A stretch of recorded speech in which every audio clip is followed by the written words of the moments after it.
오늘은 축복의 가정을 세우자 하는 두 번째 시간, 가정의 달이어서 말씀을 두 번 그렇게 전하도록 합니다. 우리 서로에게 한번 이렇게 축복해 볼까요? 이 시간 우리 한번 옆에 분들에게 이렇게 말합니다. 축복의 가정을 세웁시다. 이렇게 인사할까요?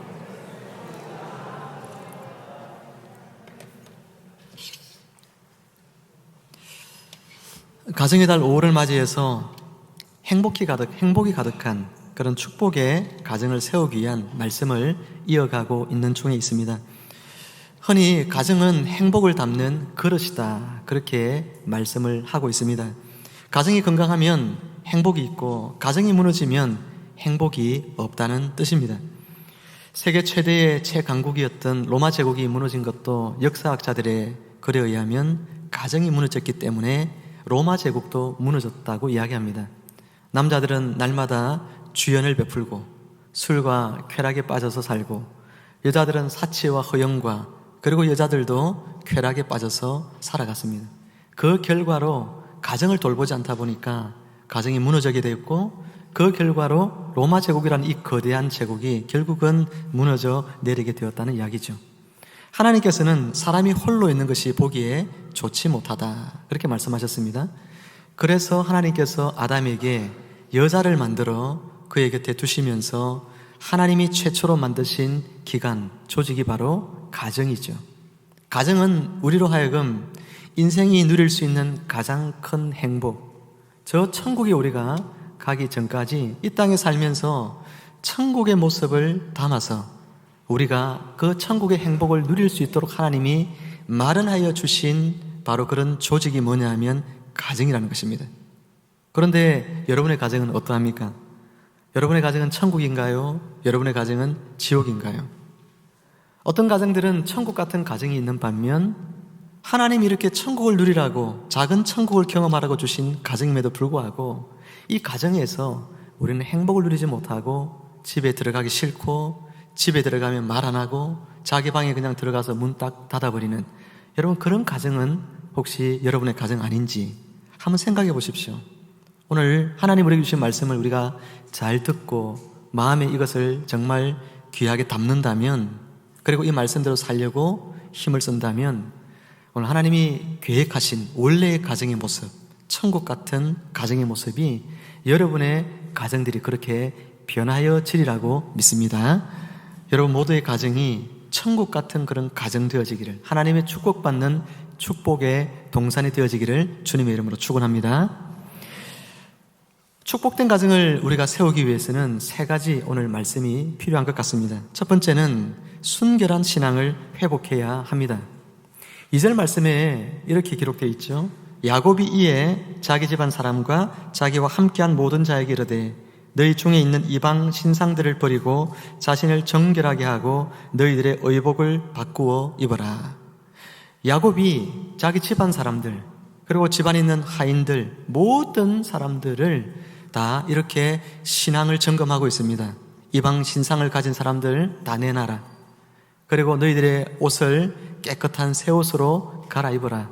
그러면서 이야기하고 있고, 4절 말씀에도 보니까 사람들이 야곱에게 뭘 가지고 왔냐면 금 귀고리들, 이런 장신구들, 이걸 가지고 오죠. 이런 귀고리라고 하는 것이 우리가 여인들이 자신을 뽐내기 위해서 그렇게 하는 장신구이지만, 그러나 고대에는 이것들은 다 주술적인 의미가 담겨 있습니다. 이 귀고리가 그냥 귀고리가 아니라 일종의 부적이라는 거예요. 거기에는 그들이 믿고 있는 신인 해의 신 또는 달의 신, 그런 모양과 형상들을 그려놓습니다. 그래서 그것을 차고 다니면서 해신과 달신 또 여러 신들이 나를 지켜줄 것이다, 이런 신앙이 그들에게 있기 때문에 그런 것이죠. 이방신상이란 이 단어는 여러분 어떤 뜻이냐면, 원어에 보면 낯선 신들 이렇게 되어 있어요. 낯선 신들. 여러분 이방의 신들을 대할 때에, 옛날에는 이방 신들을 나의 신으로 모시고 살았다 할지라도 이제 하나님을 믿고 살게 되면 그 이방 신들이 너희에게 낯설은 그런 존재가 되어야 한다는 이야기예요. 그 이방 신들을 멀리 해야 한다는 이야기입니다. 가까이 두면 안 된다는 거예요. 그런데도 불구하고 이 야곱의 집안에 있는 사람들이 이처럼 이 낯설어야 될 이방 신상들을 가까이에 두고, 어떤 것은 작은 인형처럼 생겼거든요. 어떤 것은 손가락만한 것도 있고 또 손바닥만한 것도 있고 팔꿈치까지 오는 것도 있고 큰 것도 있고 그래요, 이 신상들이. 그래서 여러분들 아이들 책가방에 예쁜 곰인형 달고 다니던 것처럼 이방 신상들이 그렇게 예쁘게 어떤 것들을 만들어서 주머니에 넣어 다니고, 어떤 것은 뭐 가방에 메고 다니고, 그런 것들이 많이 있었다는 것입니다. 야곱이 믿는 집안의 사람인데도 불구하고 이 집안에 이처럼 이방 신상들이 가득하고 또 부적을 차고 다니는 사람들이 이 식구들 중에, 또 하인들 중에 많이 있었다는 것입니다. 어떤 분들이 신앙의 3대, 신앙의 4대, 그것을 자랑하시는 그런 분들이 있습니다. 굉장히 아름다운 것이죠. 신앙이 3대, 4대 이어져 간다. 여러분, 굉장히 이것은 복된 집안이 분명합니다. 하지만 신앙이 그냥 3대, 4대로 흘러와서 신앙을 하는 형식은 있는데 신앙의 내용을 잃어버리면 어떻게 될까요?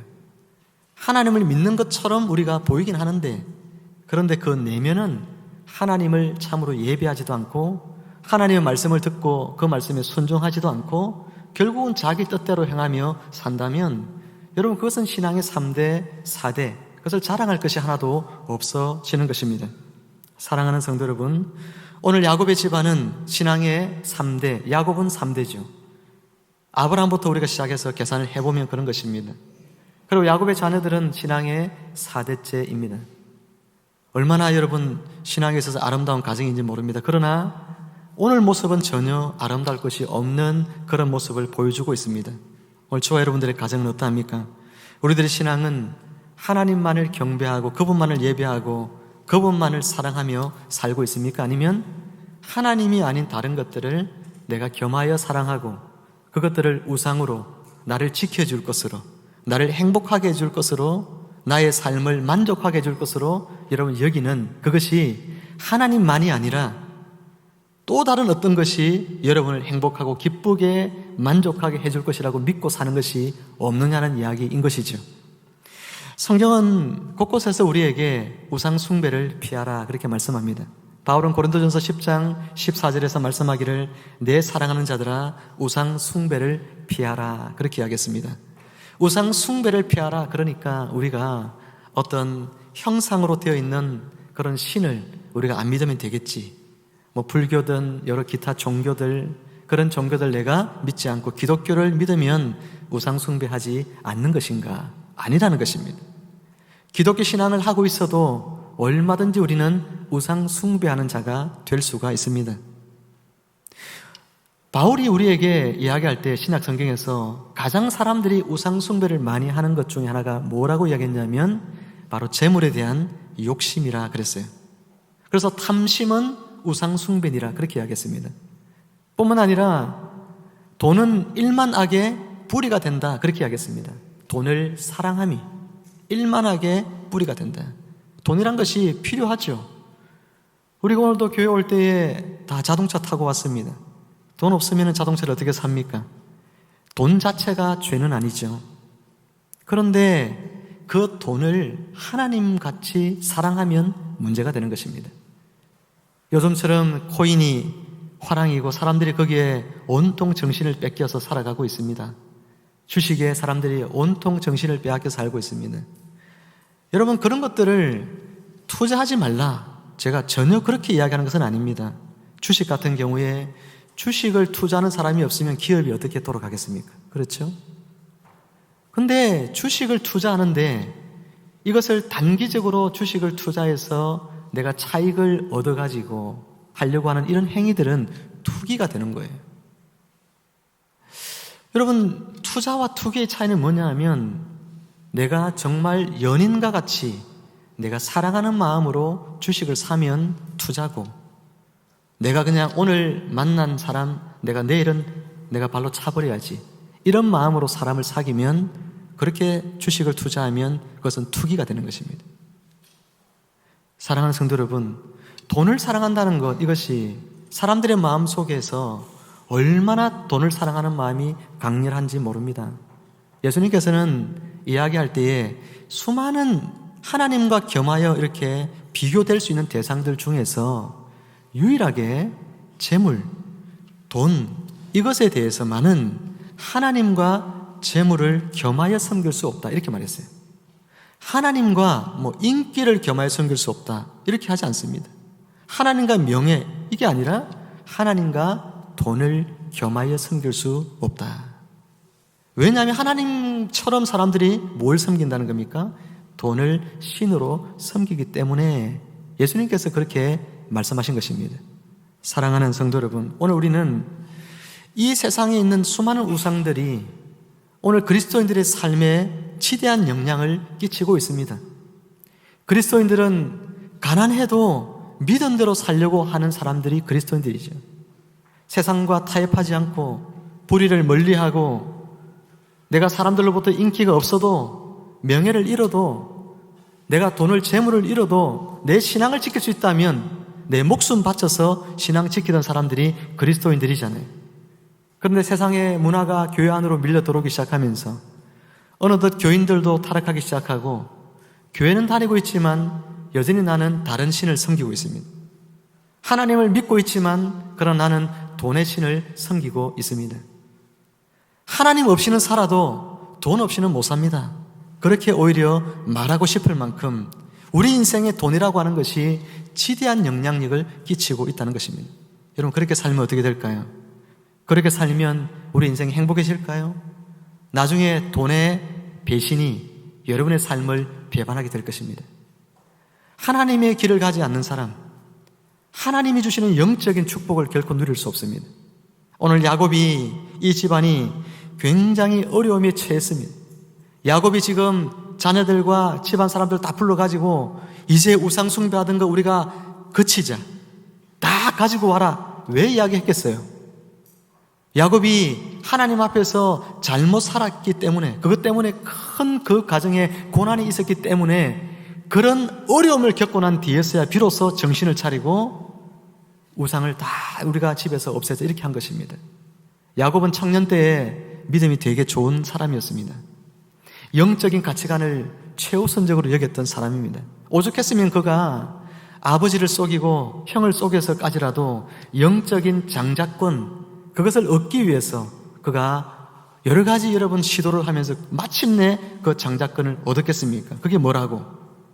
그만큼 영적인 세계에 대하여 야곱은 굉장히 욕망이 있던 그런 사람이었습니다.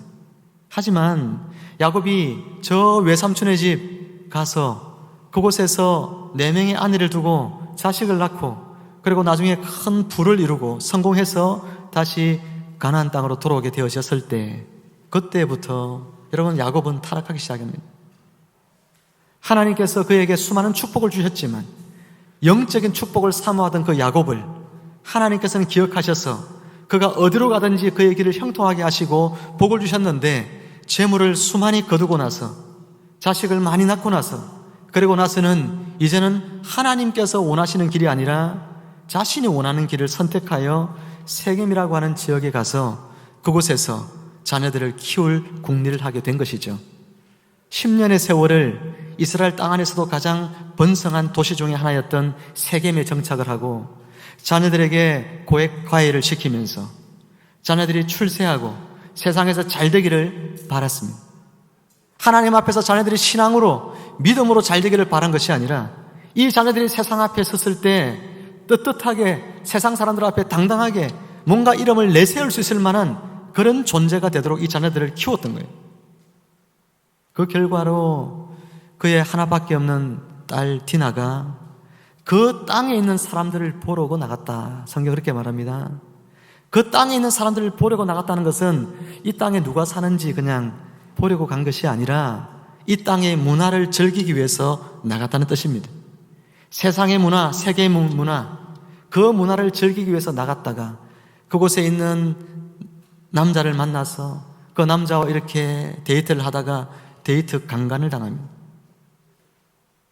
데이트 강간을 당해서 집에 들어와서 펑펑 우니까 오빠들이 열받았어요. 첫째 오빠, 둘째 오빠 로벤과 시몬이 꾀를 냅니다. 그래서 자기 동생을 강간한 그 지역의 가장 유지의 아들입니다. 그 지역의 추장의 아들이에요. 그도 또한 추장입니다. 그런데 그 아들과 그 다음에 그 사람들을 다 이렇게 여러 가지 이야기를 이렇게 합니다. 너희가 할례를 받으면 내 딸을, 내 동생을 너에게 주겠다. 이렇게 해가지고 그들이 다 할례를 받고 아무것도 힘도 못 쓰는 그 순간에 다 죽여버리죠. 여러분, 이 사건으로 말미암아서 어떤 일이 일어나게 됐냐면 하나님의 구원의 역사에 엄청난 거르칠 만한 그런 중대한 잘못을 저지르게 됩니다. 하나님은 아담과 하와가 타락한 이후에 사람들을 구원하시기 위한 하나의 구원의 계획을 선포하셨는데 그 계획이 뭐냐면 여자의 후손을 보내는 것이었어요. 여자의 후손은 다름 아니라 예수 그리스도이십니다. 예수 그리스도께서 오셔서 타락한 이 인생들에게 구원을 주시고 다시 잃어버렸던 하나님의 나라를 되찾게 해주시려는 하나님의 원대한 계획을 하나님이 세우시고 아브라함이라는 한 사람을 택하여 그로부터 시작되는 계보 속에 예수 그리스도를 보내시려고 작정을 하셨는데 르우벤과 시몬이 세겜 지역의 이 유력한 자의 아들 그리고 그 모든 사람들을 죽여버렸으니 이제 이 세겜의 추장이 들고 일어나서 야곱의 집안을 죽이기로 작정하면 이 몇몇 되지도 않은 이 사람들은 그냥 다 하루아침에 몰살되어 버릴 수밖에 없는 것입니다. 이것은 야곱의 일가만 죽는 것이 아니라 하나님이 인류를 구원하시려고 하시는 예수 그리스도를 보내시려고 하는 그 계획이 차질을 빚게 되는 하나님의 구원 역사를 정면으로 대적하는 바로 사단과 같은 그런 일들을 이 르우벤과 시몬이 하게 된 거예요. 사랑하는 여러분, 이렇게 야곱이 세겜에 머물기로 한 이 결정이 엄청나게 잘못된 결정이었음을 우리가 알게 되는 것입니다. 야곱은 이제 죽었다 생각한 것입니다. 이제 어떻게 할까? 하나님 앞에 그가 기도했겠죠. 그때 하나님이 1절에서 야곱에게 주신 말씀이 이렇습니다. 하나님이 야곱에게 이르시되 일어나 베델로 올라가서 거기 거주하며 네가 내 형 에서의 낯을 피하여 도망하던 때에 네게 나타났던 하나님께 거기서 제단을 쌓으라 하신지라. 아멘. 네가 베델에서 너 형을 피해서 도망가던 그날 밤에 내가 너를 만나서 네가 어디를 가든지 내가 너와 항상 함께 하겠다. 그리고 내가 너를 평안히 이곳으로 돌아오게 하겠다. 그랬을 때 너 뭐라고 했니? 그때 야곱이 하나님께 이렇게 말합니다. 하나님, 제가 하나님이 약속하신 것처럼 평안히 돌아오게 되면 하나님 앞에 제가 11조 생활도 잘하고 하나님 앞에 예배 생활도 잘하고 하나님 앞에 순결한 신앙의 삶을 내가 유지하면서 하나님만 믿는 그런 가정 세워서 내가 살겠습니다. 그렇게 기도했는데 그 소원을 다 하나님 앞에 잊어버리고 가나안 땅에 오자마자 그가 세겜이라는 번성한 도시를 찾아 자녀 교육 잘 시켜보려고 세상에서 출세하는 자녀 만들어 보려고 그곳에 간 거예요. 야곱이 그것을 깨닫고 하나님 이 말씀을 듣고 일어나서 그가 정신 차리고 한 것이 바로 그래서 우상 숭배 그것을 다 척결하고 신앙의 순수성을 회복하자. 우리 가정이 살 길은 하나님 앞에 다시 나가는 것밖에 없다. 하나님 그분만을 우리가 믿는 것 외에는 우리 가정이 살 길이 없다. 여러분, 그래서 이 가정이 하나님 믿게 된 것입니다.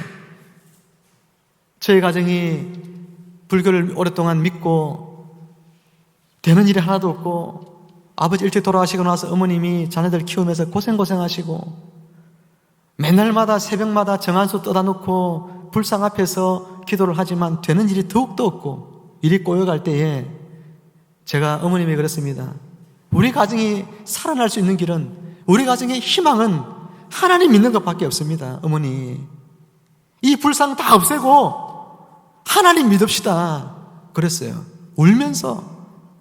우리 어머님이 뭐라고 하시냐면 필요 없다는 겁니다. 내가 이렇게 정성을 들여서 맨날 기도하고 이렇게 하는데 뭐 하나님 믿는다고 별 수 있겠냐 이거죠. 세월이 지나고 어려움이 왔을 때 정말 우리 어머님이 죽고자 하는 마음을 가졌을 그날에 하나님이 우리 어머니 마음을 두드려서 하나님을 믿게 되었습니다. 우리 가정이 하나님 믿고 나서 좋아진 것, 예전보다 더 많은 돈을 벌게 된 것 아닙니다. 오히려 저는 더 많은 돈을 벌 수 있는 기회를 버리고 하나님을 섬기겠다고 이 길로 들어와 있지 않습니까? 우리 가정에 이전보다 더 재물을 더 번 것도 아니고 우리 가정의 식구들이 이전보다 더 건강한 것도 아니고 세상 사람들이 볼 때 뭔가 부러워할 만한 거 있는 것 하나도 없지만, 그러나 제가 자신 있게 자랑할 수 있는 것 한 가지는 뭐냐면 우리 가정이 하나님을 믿는 신앙을 가지게 되었다는 것이죠. 이것이 우리 어머님에게 제가 드릴 수 있는 가장 큰 효도였고 가장 큰 선물이었어요. 하나님을 만날 수 있도록 제가 통로된 것. 우리 어머님 저렇게 사시다가 이제 돌아가시면 천국 갈 거잖아요. 얼마나 기쁜지 모릅니다. 저는 어머님이 천국 갈까 생각하면.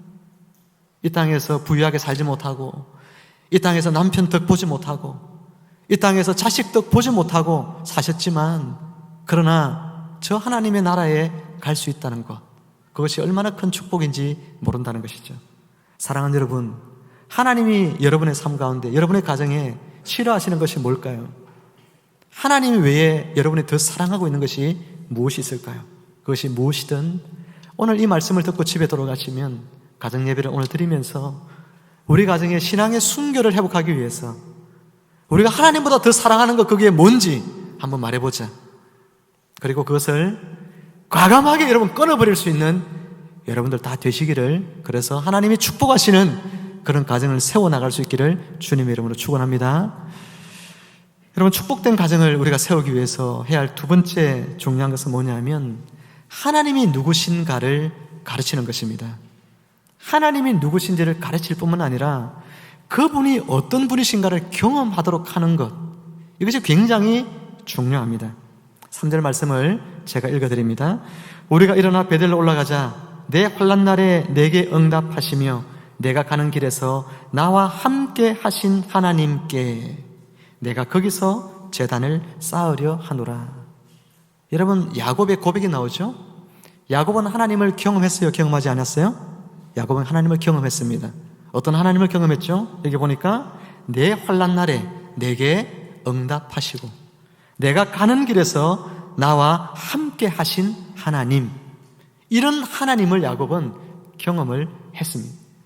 베델에서부터 외삼촌의 집에 갔다가 돌아오는 그 21년의 세월 동안 여러분, 야곱은 하나님을 철저하게 경험했습니다. 이런 하나님을 경험했어요. 항상 자기가 힘들 때마다, 고난당할 때마다 기도하면 들어주시고 환난에서 건져주시는 하나님을 경험했고, 그리고 자신과 함께 하심으로 말미암아 외삼촌이지만 외삼촌이 야곱을 얼마나 힘들게 했는지 모릅니다. 거짓말하고 속이고. 그런데도 거기에서 4명의 아내를 얻고, 외삼촌이 돈 하나 안 주려고 했지만 악덕 기업주여서 돈 한 푼 안 주려고 했지만 하나님은 어떻게 해서든지 그 외삼촌 집에서 엄청난 부를 얻도록 만듭니다.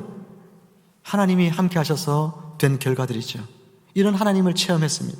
그런데 그런 야곱이 정작 가나안 땅에 와서 이 자녀들에게 그 하나님을 가르치려고 하지 않고 세상 교육을 잘 시키려고 하고 세상에서 성공하고 출세하도록 만들려고 했다는 것입니다.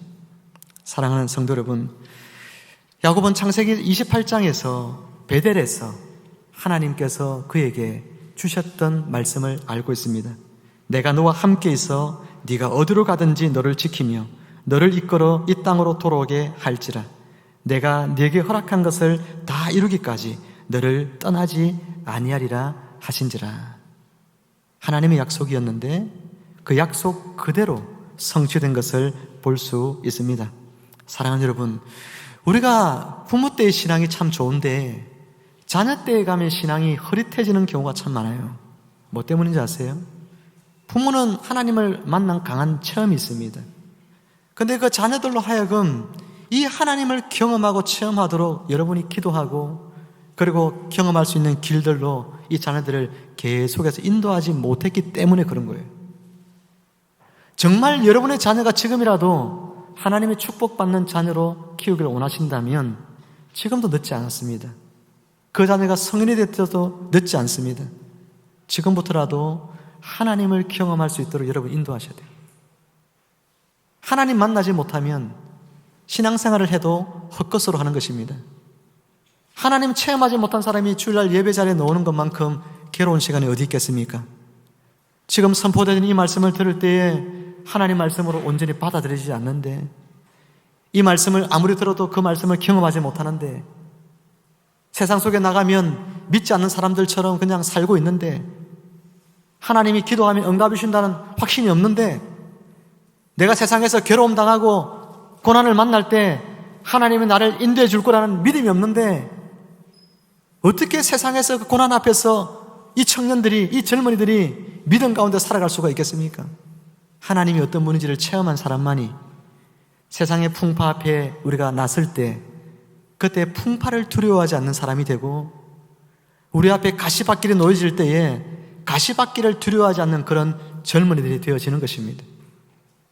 어떤 난공불락의 성이 앞에 놓여져 있어도 여리고 성같이 그것을 결코 두려워하지 않는 불굴의 믿음을 가지고 도전정신으로 자신의 앞의 미래를 개척해 나갈 수 있게 되어지는 것입니다.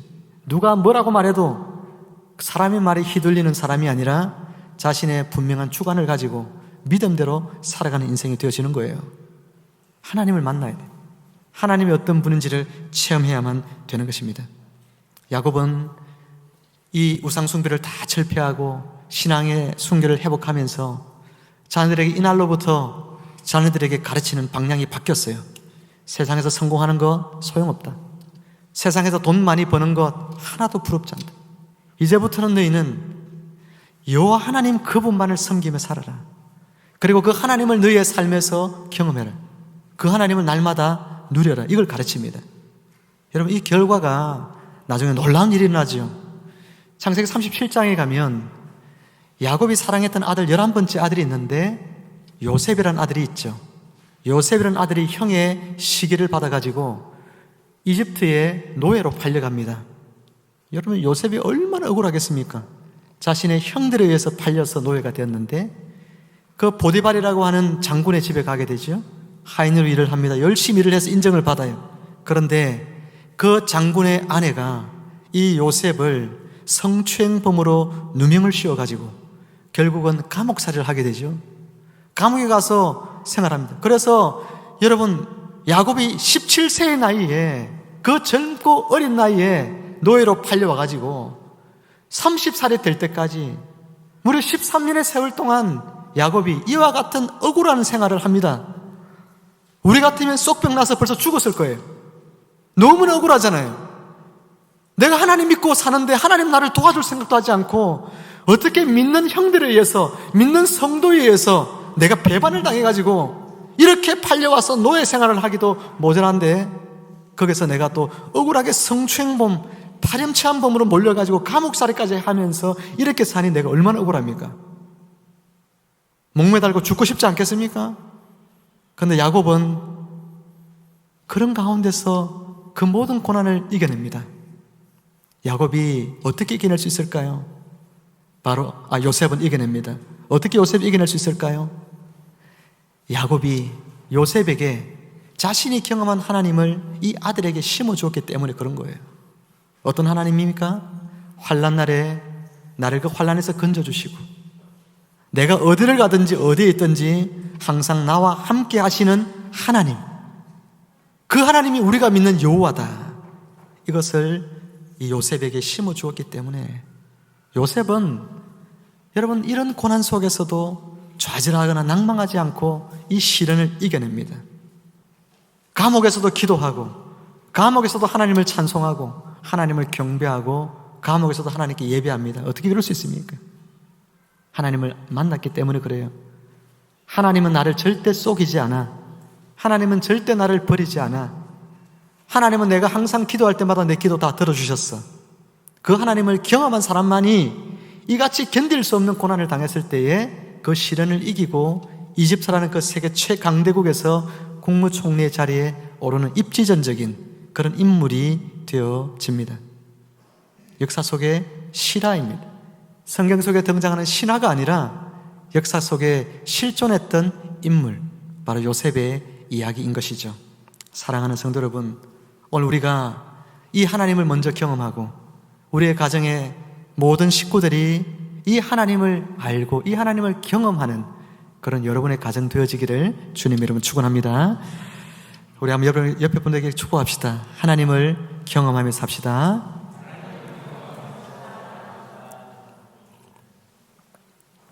이제 마지막 세 번째 말씀을 나눕니다. 여러분, 축복된 가정을 세우려면 어떻게 해야 될까요?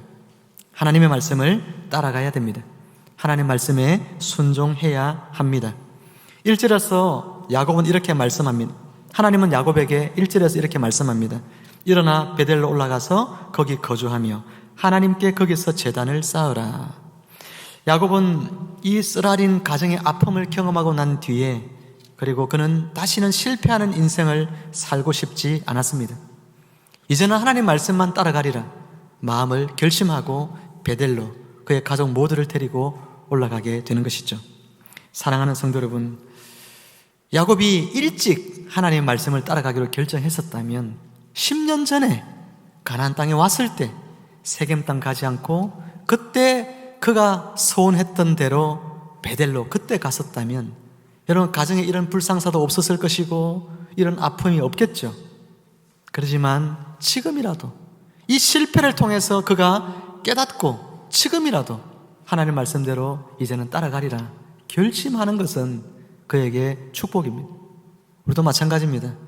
우리의 가정들이 지금까지 하나님 말씀 따라가지 않고 하나님께 물어보지 않고 무엇을 결정하든 여러분의 주관대로 여러분의 생각대로 결정하고 행했다면 이제라도 우리가 하나님의 축복된 가정을 세우기 위해서 하나님께 물어보자.